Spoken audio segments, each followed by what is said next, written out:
नमस्कार दोस्तों, आज बात करेंगे द ब्रीदिंग सिस्टम के बारे में।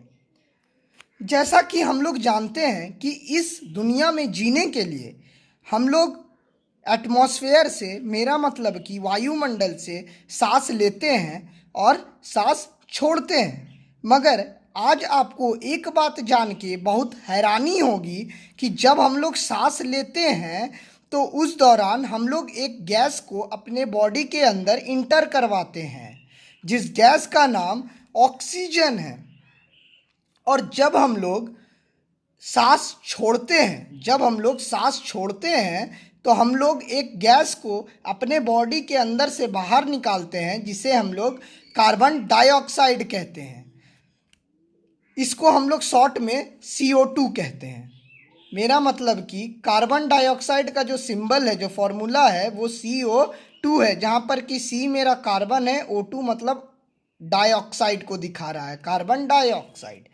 तो जब हम लोग सांस अंदर की ओर लेते हैं तो उस प्रक्रिया को हम लोग इनहेलेशन कहते हैं, और जब हम लोग सांस बाहर की ओर छोड़ते हैं, मेरा मतलब जब हम लोग ऑक्सीजन अंदर की ओर लेते हैं अपने बॉडी के अंदर, जब हम लोग ऑक्सीजन को लेते हैं तो उसे हम लोग इनहेलेशन कहते हैं। और जब हम लोग बॉडी के बाहर कार्बन डाइऑक्साइड को निकालते हैं तो हम लोग उस समय उसे एक्सहेलेशन कहते हैं। तो जिस प्रक्रिया से हम लोग ऑक्सीजन को अपने बॉडी के अंदर लेते हैं और कार्बन डाइऑक्साइड को अपने बॉडी के अंदर से बाहर निकाल देते हैं, उस प्रक्रिया को हम लोग ब्रीदिंग प्रोसेस कहते हैं। और जो बॉडी ऑर्गन हमारा शामिल होता है इस प्रक्रिया में, वो एक सिस्टम को बना देता है, जिसे हम लोग ब्रीदिंग सिस्टम कहते हैं। तो जो बॉडी ऑर्गन मेरा शामिल है ब्रीदिंग प्रक्रिया में, वो मेरा नोज़ है, मेरा विंड पाइप है, मेरा लंग्स है और मेरा डायफ्राम है। तो चलिए एक एक करके इस डायग्राम के मदद से हम लोग समझते हैं। सबसे पहले आता है नोज़। यहाँ पर इसे हम लोग नोज़ कहते हैं। अगर हिंदी में बोला जाए तो नोज़ को ही नाक कहते हैं। जब नाक का नसल खुलता है तो जो ऑक्सीजन है वो हम लोग बॉडी के अंदर इंटर करता है।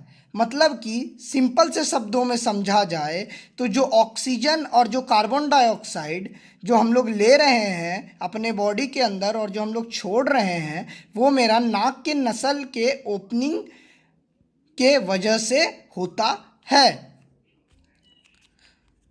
अब बात करते हैं विंड पाइप के बारे में। तो विंड पाइप किसे कहते हैं?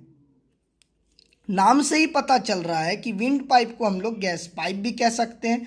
मतलब वो पाइप जो कि हमारे गैस को इंटर करता है हमारे बॉडी में। मेरा मतलब कि अगर दूसरे शब्दों में और साधारण शब्दों में समझा जाए तो विंड पाइप वो है, एक ऐसा पाइप जो कि नोज़ को लंग से कनेक्ट करके रखता है, उसे कहते हैं विंड पाइप। देखिए सेम चीज़ यहाँ पर लिखा हुआ है विंड पाइप के बारे में और नोज़ के बारे में, जो अभी मैंने आपको समझाया। The O2 and the CO2 that we breathe in और out respectively enters our body through nasal openings of the nose. और विंड पाइप में the nose is connected to the lungs inside the body by a tube called wind pipe. मतलब ये जो nose है ये मेरा body के अंदर कनेक्टेड है एक विंड पाइप के मदद से। मतलब ये नोज़ मेरा लंग से कनेक्टेड है, किसके मदद से? विंड पाइप के मदद से। साधारण शब्दों में अगर हम लोग को कोई पूछे कि विंड पाइप क्या होता है, तो हम लोग सीधा कह सकते हैं कि जो विंड पाइप है वो मेरे नोज़ को कनेक्ट करता है लंग से। अब बात करते हैं लंग्स किसे कहते हैं, लंग्स का काम क्या होता है। लंग्स इसे कहते हैं लंग्स को ही हिंदी में हम लोग फेफड़ा कहते हैं। लंग्स को अगर हिंदी में बोला जाए तो लंग्स को हम लोग फेफड़ा कहते हैं। ये वो जगह है जहाँ से ऑक्सीजन मेरे पूरे बॉडी में सर्कुलेट हो जाता है। लंग्स ही वो जगह है जहाँ पर कि मेरा ब्लड आता है, ऑक्सीजन को ले लेता है और कार्बन डाइऑक्साइड को वापस दे देता है लंग्स में, जहाँ से फिर वो दोबारा नोज से बाहर निकल जाता है। इसके बारे में मैं आगे बताऊंगा। अभी आप इतना समझिए कि लंग्स का काम क्या होता है। लंग्स से मेरा ऑक्सीजन सर्कुलेट हो जाता है पूरे बॉडी के पार्ट्स में, जिसके वजह से मेरा हर बॉडी ऑर्गन को एनर्जी मिलता है और वो अपना काम अच्छा से कंप्लीट कर पाता है। अब बात करते हैं डायफ्राम के बारे में। देखिए ये जो एरो है इसे हम डायफ्राम कहते हैं।